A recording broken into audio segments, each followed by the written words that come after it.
It's time for another episode of the O-Step Pizza Nap podcast with your host, Vasilios. So, how's everybody doing? It's a day away from the weekend, and I can't wait for that. Oh, big sports, everything weekend. I love it. Love it. But, on that note, I was actually asked by some of my friends to talk about why is there so much politics in sports and sports entertainment, and why is there so many reasons for money not being spent for athletes and this and that. Well, honestly, in all honesty, we're not living in a video game. People have to understand this. We're not living in a video game. We're not in the NHL video games, the NBA, the NFL, all those video games. In reality, there's always repercussions on both sides of the things. Both sides. We have the NBA free agency. We have the NHL free agency still going on. We got key players, key athletes that still haven't been re-signed or extended on contracts. Well, when you're in a flat cap kind of world, you can't really, especially in the NHL, you can't really be spending too much money when you don't have that much to go with. When you're near a cap ceiling, say you're at 80 million and you're closing in on that line at 75 million, you only have 5 million to spend or whatever, or less, or a little more, say 15 million. You have to really think about how things are going to formulate and how things are going to work in the long run in the future. That is also where the politics side come in. You got a lot of owners, rich, very rich owners. You got businessmen in the NHL offices and like NBA offices and that. They all kind of strange bedfellows type situation, sleeping with the enemy kind of thing. Everybody has to appease each other. Everybody has to, be on the right page, same format of all that. It's very funny when I have friends and their friends say, hey, why isn't so-and-so being signed for this many years? This player got signed for that many years. Well, sometimes certain teams have a little more leeway in the cap front of money, and you can't really specify.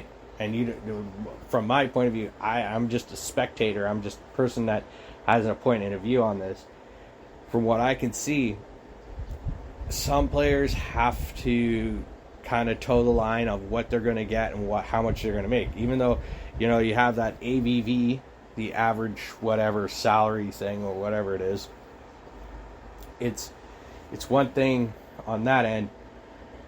A person could be falling in a group where they can make 3 to 5.5 million a season. Some fall into where they make 6.5 or more per season, and it's just how it works.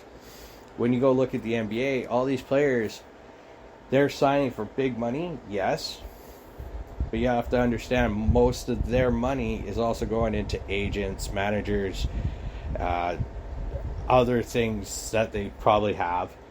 And by the end of the token, most of these players are multimillionaires, and they have somewhat of a safety net in tow. They have financial analysts that go over, financial advisors go over what they should do with their money. When you hear somebody in the NFL getting a $200 million contract and guaranteed of $120 million is guaranteed to them, that's guaranteed money. That money is like basically like we would say, once they sign that contract, they get a check cut, $120 million or $60 million over one season and $60 million on another season added. It's just how that works. I'm not 100% sure, but that's what I'm going by. When I hear things about the Hughes and a PD deal here in Vancouver. Oh, now it's like a bridge deal. Oh no, one's going to get a longer term, one's going to get shorter term. We really don't know, because all we see is from Instagram, Twitter, and on the internet, and just sources. But really, what's going behind all the scenes, we don't know. And I thought I'd bring this up today. What we read and what we see in sports, because it's happening around the world right now. If you go look at Afghanistan, you have the Taliban that's taken over Afghanistan. We see a lot of this going on in the news. We can only read so much what we see. There are people out there that spread a lot of hatred. I thought this is an easy segue of talking about sports to segue into this. You have to realize a country in Afghanistan, it is for years, centuries of being like this. I know it's a tragic thing. I understand that. I know it's despicable to see people dying and innocent people dying. But what has happened over there and what the media is doing here is emphasizing on the violence of it, and making people pick or choose. I'm not a person that picks a conservative or a Republican or a Democrat or a liberal or whatever. I don't side with this. It's been a subject that I've been wanting to touch on for a while here. People have to understand over their way of life, especially the way they treat women. Women have zero I'm trying to think of the word. Zero worth over in a country like that. And children, especially young girls, again, don't have any worth in that country. Boys do, because boys are the men. Boys will grow up to be the fighters and all this. I just saw that if they don't follow a rule, you're going to get executed over there. And that's sad. That is extremely sad. But it's like a religious belief over there. You have I think when I told my friend a long time ago, there are people that make up the crazy side of every religion. So you got the crazy Christian people that blow up abortion institutions. You know what? I don't have any opinion on that. That's a choice into killing off an unborn human. That's somebody's choice. Somebody's not mature enough to have a kid. I'm guessing that's why they do it. This whole holy war going on over in Afghanistan, it's very hard to explain, because I think a lot of people were waiting for this to happen. And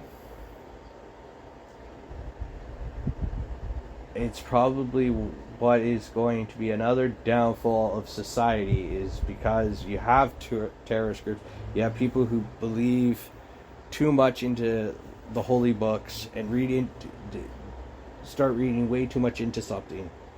That I understand you have your beliefs, but when you start blurring the lines between reality and crazy, you start stretching yourself to a point of no return.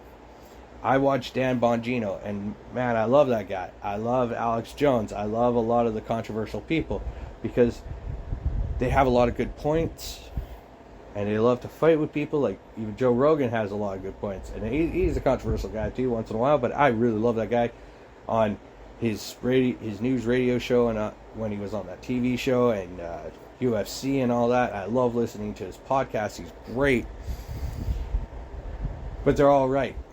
The world, I'm going to quote some.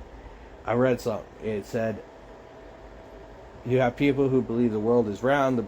You have people who believe the world is flat. But what we all really believe in, and what we should actually understand, is the world's fucked up. It is messed up. The whole world is completely messed up. We have so many crazies, and it's really just disheartening and disbelief of how many people are trying to be a positive influence in the world, try to show things in the world,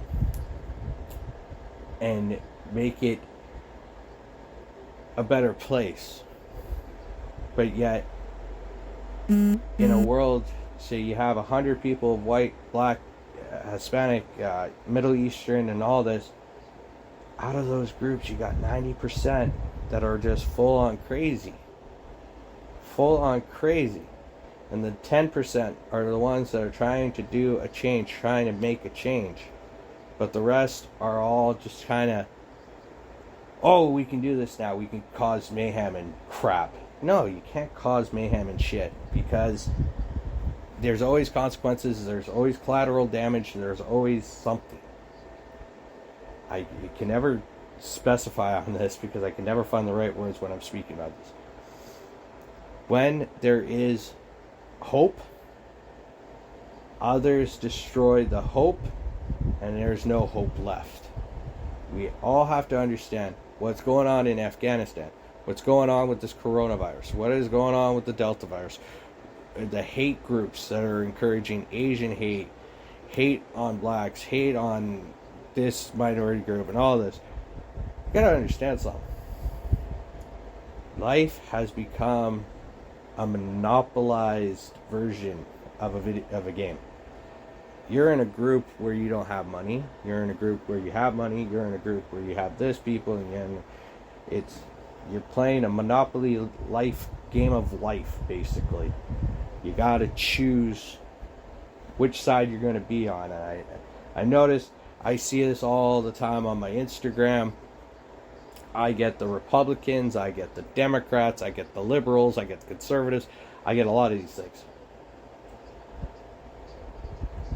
It is insane that, because I am a bipartisan person, I don't pick any side. I'm a person in the middle. I look at both sides. Sometimes the left has some right things to say, sometimes the right side has some right things to say, but most of the time it's all BS to me, because none of them are making a change. If they wanted to make a change, they'd stick to their platforms of why they got voted in for, but they don't. It's called truth and deception and lies.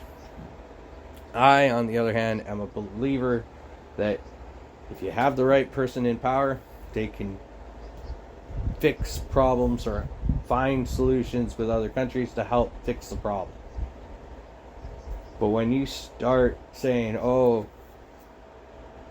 everybody in government is a clown to me, they're all bozos a clown. Okay, you got a grandpa clown down in the States, you got good looking bozo the clown up here in Canada, you got a guy that looks like Uncle Fester from Addams Family in Britain, you got I love Putin. Putin's awesome to me. Man's bare-chested, riding a horse, bareback. Sorry about that, bareback. And he can carry a gun doing that. He's a hardcore guy. I like that guy. He's awesome. He isn't afraid to mess with people and tell people to F off. You got little North Korea guy who likes to play with his rockets and sit there and laugh and smile and giggle. He's messed in the head. Everybody says, why can't we have peace? The world doesn't deserve peace. This is what I'm going to say. We don't deserve the peace. There's a problem with this.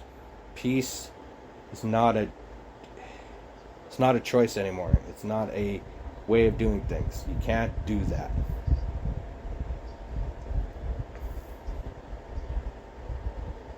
It's like racism. Why can't we get rid of racism? Probably one way, and one reason only, is there's just too much crap that gets promoted and gets seen upon on TV. There's so many things that go on and on and on about. We have to put our foot down. Where I believe racism, like bullying and hate, should start in schools.